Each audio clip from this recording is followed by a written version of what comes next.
அடுத்ததாக Marxist communist கட்சியின் சார்பில் முன்னாள் சட்டமன்ற உறுப்பினர் திருமிகு பாலபாரதி அவர்களை அன்போடு பேச அழைக்கிறேன்.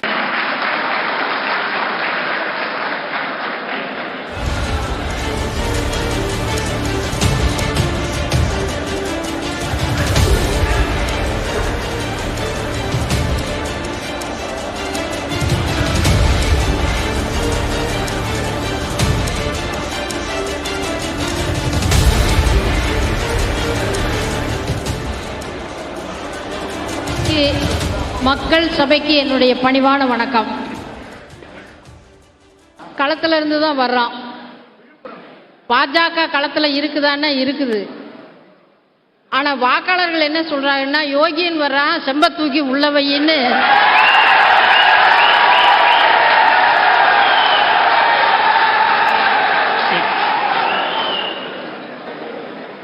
ஆகவே பாஜக களத்தில் இருக்கு. இன்னொன்று கூட நம்முடைய மரியாதைக்குரிய நெறியாளர் அவர்கள் குறிப்பிட்டாங்க,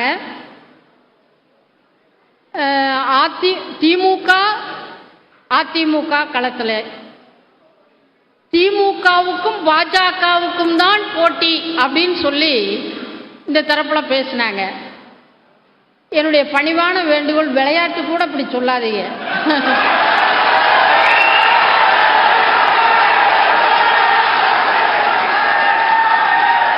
நம்ம தம்பி சூர்யா உட்பட ஒரு ஓரமாக விளையாண்டுட்டு இருக்காங்க, அவ்வளவுதான்.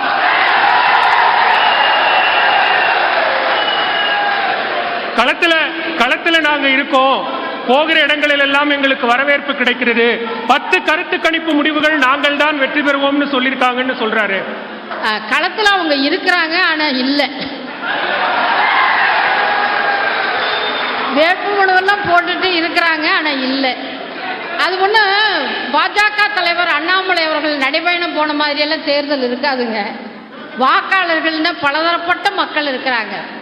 கிராமப்புறங்களில், நகர்ப்புறங்களில் நீங்கள் மக்களோட கண்ணை போய் பார்க்கணும். அப்படி மக்களோடு கண்களோடு கண் பேசக்கூடிய ஒரு கூட்டணி இருக்கும் என்றால் அது திமுகவினுடைய தலைமையில் அமைக்கப்பட்ட இந்தியா கூட்டணி தான். அந்த கண்களில் வறுமை இருக்கு. 10 ஆண்டு காலம் பாஜக ஆட்சியில் தம்பி சூர்யா சொன்னாங்க பாருங்க, திமுக ஆட்சியில் கொடுத்த வாக்குறுதியெல்லாம் நிறைவேற்றிட்டு 10 ஆண்டு காலமாக பாஜக ஆட்சியில் ஏற்கனவே கொடுத்த வாக்குறுதியில் ஒன்னையாவது நிறைவேற்றிருக்கீங்களா? இந்தியா முழுசும் பக்கத்தில் இருக்கக்கூடிய பாண்டிச்சேரியில் அங்கே இருக்கக்கூடிய சாராய கடையெல்லாம் மூடலை, ஆனால் ரேஷன் கடையை பூரா பாஜக மூடிடுச்சு. எல்லா மாநிலங்கள்லையும் ரேஷன் கடையை மூடிட்டாங்க. ஆனால் இந்தியாவிலேயே தமிழகத்தில் தான் ரேஷன் அரிசிக்கு ஒரு பைசா கூட இல்லாமல் விலையில்லாத அரிசி, இலவச அரிசியை இந்தியாவிலேயே வழங்கக்கூடிய ஒரு மாநிலம் இருக்கும் என்றால் அது தமிழ்நாடு தான். ஏன் பாஜக ஆட்சி செய்யக்கூடிய மாநிலங்கள்ல ரேஷன் கடைகளை இழுத்து மூடுனீங்க? ஆகவே வாக்காளர்களினுடைய கண்கள் பேசுகிறது. இன்னும் ரேஷன் கடைகளில் அதிகபட்சமான உணவுப் பொருட்கள் எங்களுக்கு தேவை. அதை திமுக கூட்டணியினுடைய தலைமைதான், இந்தியா கூட்டணி தான் செய்ய முடியும் என்ற அந்த கோரிக்கையிலிருந்து நாங்கள் பேசிக் கொண்டிருக்கிறோம். இந்த 10 ஆண்டு காலத்தில் வேலையில்லாத பிரச்சனையை பாஜக தலைமையில் இருக்கக்கூடிய ஒன்றிய ஆட்சி என்ன நீங்க தீர்த்து வச்சீங்க? வங்கித்துறை தனியாருக்கு, ரயில்வே துறை, மதுரையிலிருந்து வாரணாசிக்கு ஒரு தனியார் ரயில் போகுதே. முதல்ல எல்லாம் பஸ் தான், தனியார் பஸ் இருக்கும், லாரி தனியார் லாரி இருக்கும். இப்ப ரயிலையே தனியார் மயமாக்கிய ஒரே அரசாங்கம் பாஜக அரசாங்கம் தானே. இந்த அரசாங்கத்தை தனியாருக்கு விட்டுவிடக் கூடாது என்பதற்காக தான் இந்தியா கூட்டணி இன்றைக்கு எழுச்சிகரமாக எழுந்திருக்கிறது என்பதை நாங்கள் சொல்லிக்கொள்ள. பாஜக அரசு தான் தனியார் பங்களிப்பை கொண்டு வந்ததா? எல்லா அரசுமே தனியார் பங்களிப்பை செய்தார்கள் இல்லையா? இல்லை, எல்லா அரசுகளும் தனியாரை ஊக்கப்படுத்தக்கூடாது, வரக்கூடாதுன்னு நம்ம சொல்லல. தேவையானதுக்கு தனியார் வேணும்.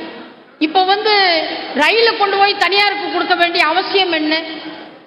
தபால் தந்தித்துறையை தனியார் கொடுக்க வேண்டிய அவசியம் என்ன?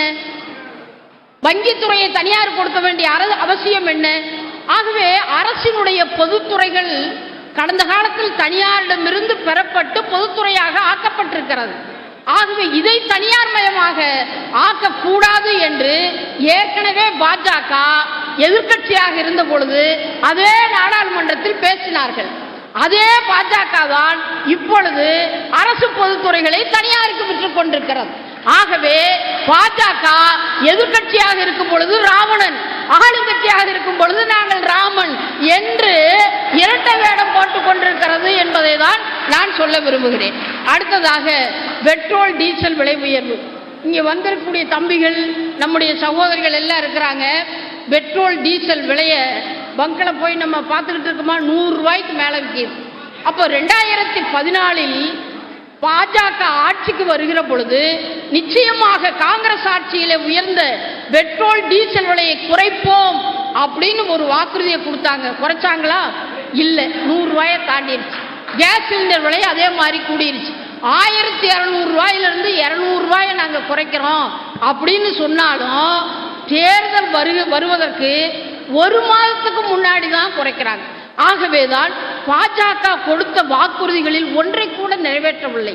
இந்திய நாடா இல்லை, சுடுகாடா மாறிட்டு இருக்கு.